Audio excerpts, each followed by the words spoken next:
Student CDS का exam 7/5/2021 को हुआ था, उसी एग्ज़ाम का इंग्लिश का क्वेश्चन पेपर का हम पार्ट्स ऑफ स्पीच का डिस्कशन करेंगे। पार्ट्स ऑफ स्पीच पर मैंने पूरी की पूरी एक सीरीज़ ऑफ वीडियोस मैंने अपलोड की हुई है, तो आप मेरे प्लेलिस्ट में जाना, तो प्लेलिस्ट में आपको CDS पार्ट्स ऑफ स्पीच दिखेगा, आप वो वीडियो ज़रूर से देख लेना। अब इसमें हम पहला क्वेश्चन देख रहे हैं, the preacher said no one is above the all powerful, ये प्रेपोजिशन है। नेक्स्ट क्वेश्चन है, the most beautiful 7 monkeys of the landlord were taken for a stroll. तो मोस्ट ब्यूटीफुल क्या है, तो ये क्वेश्चन अटेम्प्ट करने के पहले मैं कुछ चीज़ें हैं जो आपको बता दूं। जब हम पार्ट्स ऑफ स्पीच की बात करते हैं तो पार्ट्स ऑफ स्पीच एक सिंगल वर्ड होगा, ओके। तो टोटल हमारे पास 9 पार्ट्स ऑफ स्पीच है, noun, pronoun, adjective, adverb, conjunction, interjection, article, तो ये सिंगल वर्ड है। जैसे वर्ब तो इज है, तो ये पार्ट्स ऑफ स्पीच है।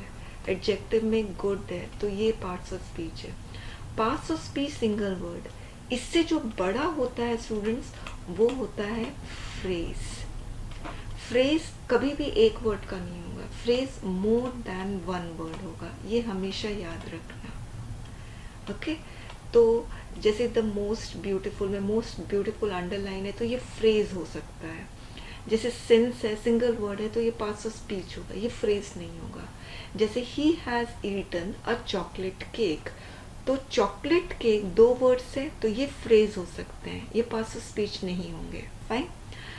फ्रेज में कभी भी आपको प्रॉपर सेंटेंस नहीं दिखेगा, सब्जेक्ट वर्ब, ओके, वो फ्रेज नहीं होगा। चॉकलेट केक ये कोई सेंटेंस नहीं है, ये फ्रेज है।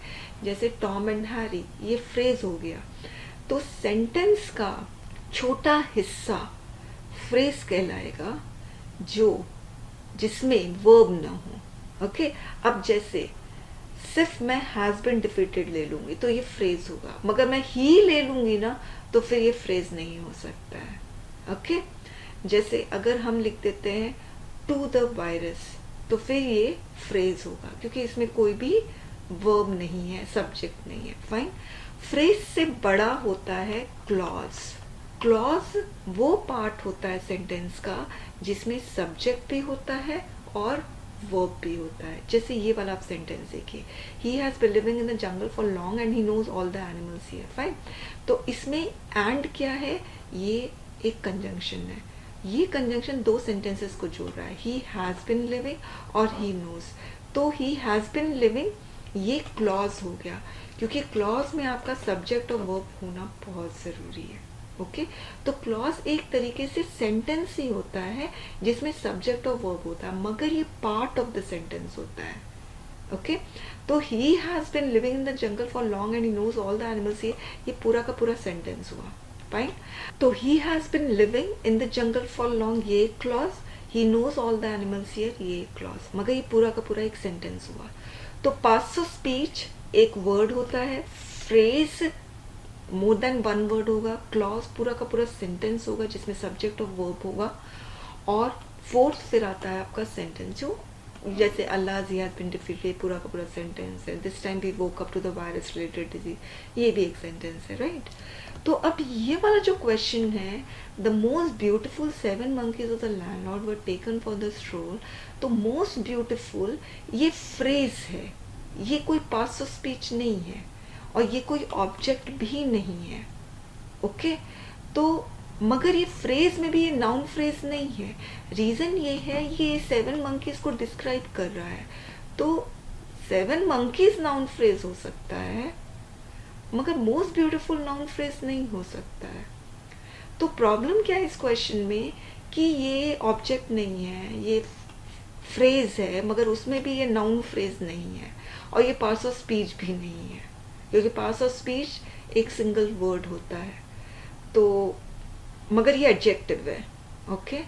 तो मुझे लगता है फिर सही आंसर एडजेक्टिव ही होगा, मतलब मुझे सारे ही गलत लग रहे हैं, और मगर सब ऑब्जेक्ट सबसे ज़्यादा गलत है, नाउन फ्रेज सबसे ज़्यादा गलत है, नाउन सबसे ज़्यादा गलत है, तो फिर एडजेक्टिव ही होना चाहिए, मुझे ऐसा लगता है। नेक्स्ट है अल्लाह ही हैज़ बीन डिफीटेड, ये एक पार्ट्स ऑफ स्पीच है, अल्लाह इंटरजेक्शन। नेक्स्ट है the man who is in green shift is the chief of the day, who यहाँ पर रिलेटिव प्रोनाउन है। अगर प्रोनाउन का भी हम टाइप्स देखेंगे तो हु रिलेटिव प्रोनाउन है, मगर यहाँ पे नाउन दिया और रिलेटिव नाउन कुछ नहीं होता है, उन्होंने अपने आप से कुछ ना कुछ इन्वेंट कर दिया है वर्ड। ओके, तो ये गलत हो जाएगा। प्रोनाउन ज़रूरी है मगर डेमॉन्स्ट्रेटिव प्रोनाउन नहीं है। डेमॉन्स्ट्रेटिव प्रोनाउन ये होता है this, that, okay, these, those, ये डेमॉन्स्ट्रेटिव प्रोनाउन होता है। दीज, दैट, दोज, मगर इसमें भी डेमॉन्स्ट्रेटिव एडजेक्टिव भी ये सारे हो सकते हैं। अब जैसे मैंने लिखा दिस इज अ बॉय, तो यहाँ पर दिस क्या हो गया, प्रोनाउन हो गया। मगर मैंने लिखा दिस बॉय इज गुड, तो फिर यहाँ पर सिंस ये नाउन के साथ आ रहा है तो ये डेमॉन्स्ट्रेटिव एडजेक्टिव हो गया, जिस पे क्वेश्चन भी आए हुए हैं। ओके, तो अगर नाउन के साथ आता है या नाउन को डिस्क्राइब करता है तो वो एडजेक्टिव होता है। फाइन, तो यहाँ पर प्रोनाउन नहीं होगा। असर्टिव नाउन कुछ नहीं होता, असर्टिव सेंटेंस होता है, इन्होंने मिसमैच कर दिया है। ओके, अलग अलग इन्वेंट किया है, तो प्रोनाउन होगा इसका आंसर। यदि रिलेटिव प्रोनाउन होता तो वो होता आंसर, मगर हमारे पास नहीं है ऑप्शन में।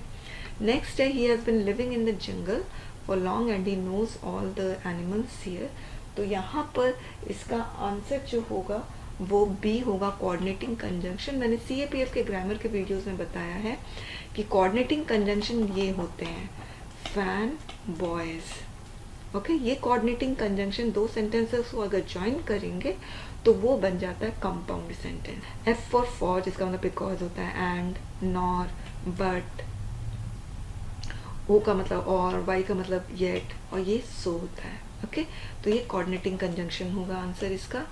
दे have been driving since early morning, ऐसे सिंस यहाँ पर प्रेपोजिशन है। ओके, अगर आप गूगल सर्च करोगे तो आपको पता चलेगा, मगर कहीं कहीं पे सिंस को एडवर्ब ऑफ टाइम भी बोल सकते हैं, इसीलिए प्रेपोजिशन नहीं है तो हम इसको एडवर्ब ही मानेंगे।